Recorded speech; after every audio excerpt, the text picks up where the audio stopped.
Hey guys, let's talk about some working out on keto, some concepts that are very interesting to know.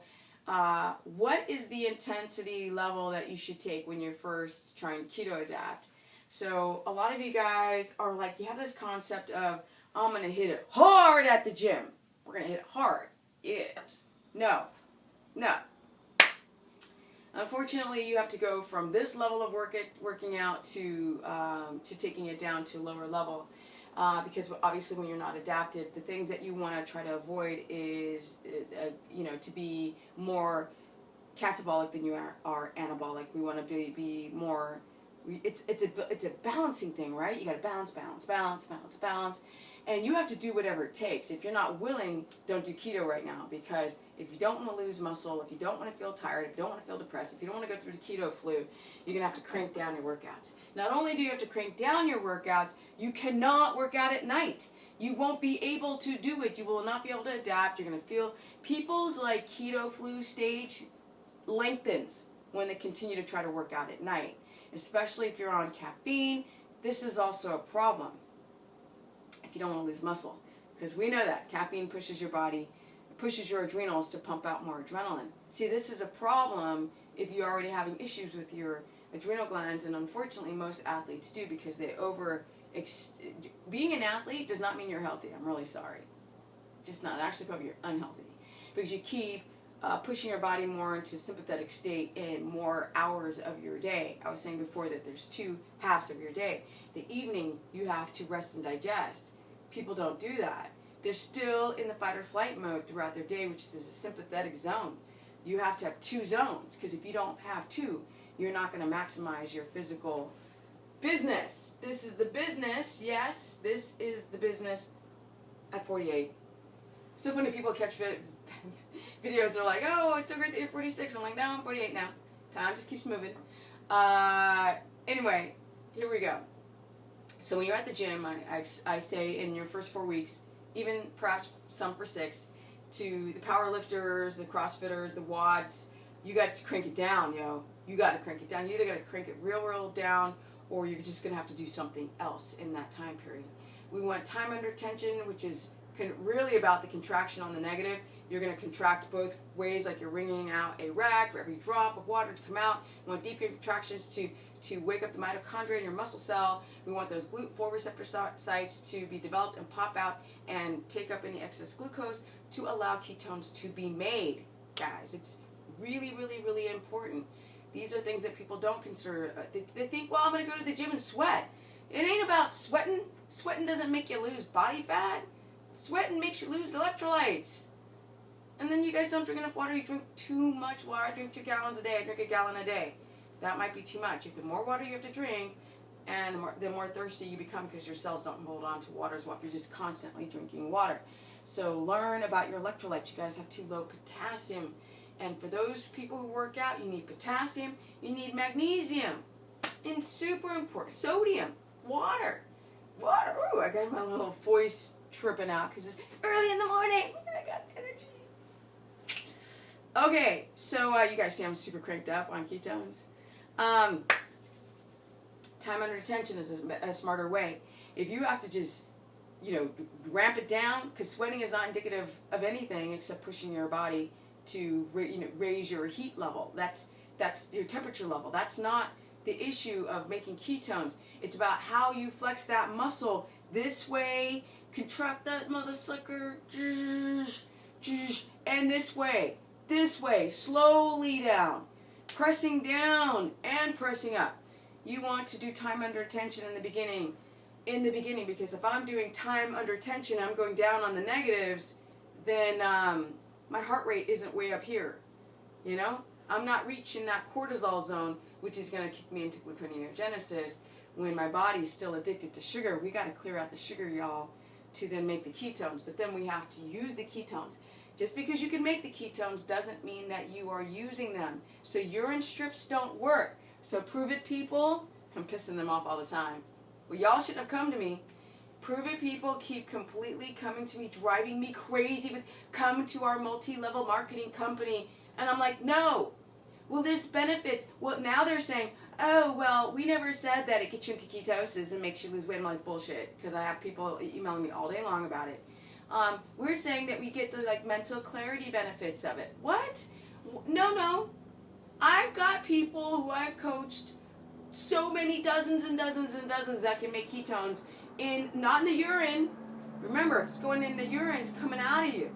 Who are using glucometers and testing their blood glucose, their blood ketones, and if your glucose is high, you don't get the mental clarity because your brain is still running on glucose. Sorry, your systems can't heal if the glucose is still high, especially if you don't eat that many carbohydrates.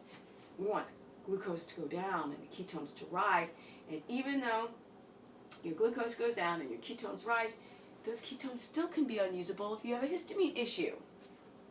It's complicated. It's simple once you figure it out, and it's complicated when you don't know. Okay, guys, so best workouts, it doesn't have to be heavy. We're looking to do hypertrophy right now. We don't want overstress on the nervous system.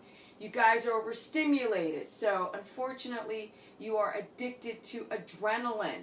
A lot of you guys who work out and feel nauseated, it means that you have low blood sugar, right? Your blood sugar plummets, and your body dumps adrenaline into the bloodstream because you're still working out on an intense level. That's a catastrophe. It's a catastrophe waiting to happen. If you're trying to heal your body, you're doing the inverse. You're just completely rearranging it and making your body become more fragile rather than strengthening the cells, the hormones, and all the systems that regulate both cells and hormones. So, time under tension your first 6 weeks. Very smart. Slow your row, right? Get your workout done before 3 o'clock. Somehow, some way, even if you've got to work out from home 10 minutes a day for 6 months, so you can have your evening to be in the parasympathetic state of calm and relaxation. Get some dang relaxation tapes. Y'all's children should not be up late. What is up with that? Go get some lullabies, get some orange lamps, right? And get everything into the most chill zone in the second half of your day. Women, you ramp up. Women, estrogen dominant. Yes. And if I go back to the adrenaline and the working out, because I'm about to digress if I start talking about estrogen and testosterone for men, which is, connected to your body, which is connected to your workouts. But that adrenaline, 20 minutes of your adrenaline and your cortisol being high, 20 minutes. That means you can dump 9 hours of adrenaline in your body, which is why a lot of you guys aren't hungry when you do keto, right? You're like, oh, I'm eating more fat, therefore I am, the fat signaling the turn off of being hungry. But you're not adapted like after 3 days. You're not. Nope, not adapted. The brain is still trying to decide. It still has to create the enzymes to break down the ketones and use them. So a lot of you guys who are losing your appetite on keto, it's because not just the fat that's going into your bloodstream, but the fact that you're having huge amounts of insulin that's being pumped out of your adrenal glands because there's no more carbs coming in.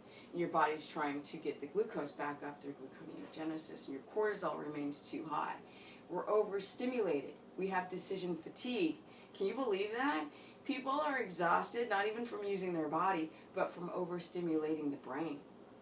So yes, too much glucose in the system can shut off your hunger, and it can last 9 hours. And the thing is, if you don't eat in the beginning of keto, people's thyroid symptoms start to come out. They have hidden thyroid issues, right?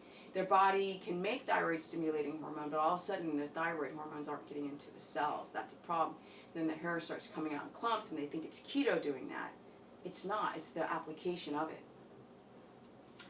Okay, guys, so if you want to learn more on what kind of workouts, be smart about your workouts, the timing, the pre-workout, if you guys are getting up early in the morning, definitely would be butter and coconut oil. We've got LCT mixed with MCTs, and we got an MCT and or straight MCT oil and tablespoon and tablespoon, making it 2 and 2, and getting that in. Know your macros.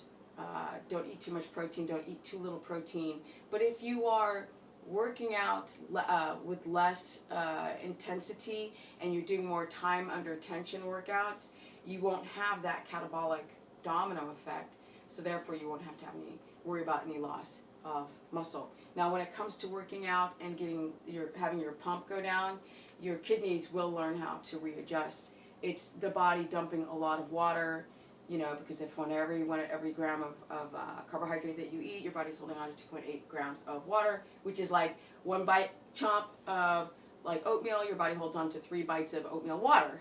I put in that amount of water, 1 to 3. One bite of a carb makes your cells swell up with water.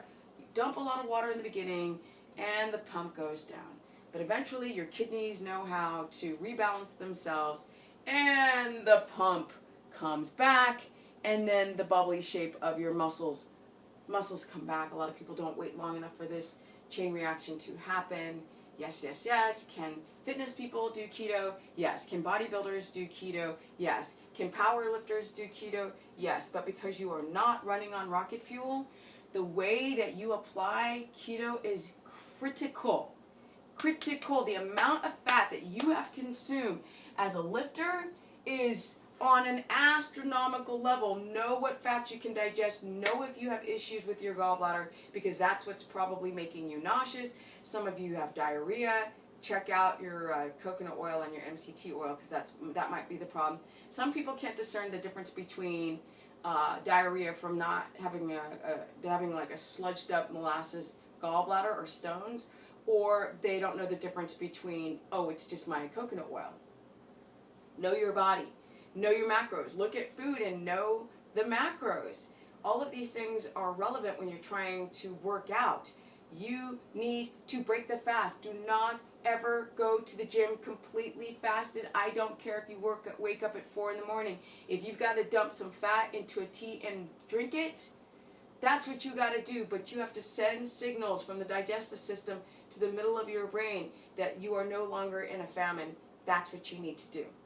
Okay guys, if you want to learn more how to get ripped, bubbly muscle, shredded, and the business on keto, and how to work out, because yes, I will soon, I always say this, but I will put a video series together to show you what I mean for those who are trying to keto adapt, how you have to ramp down your workouts, but learn how to get the deepest contraction.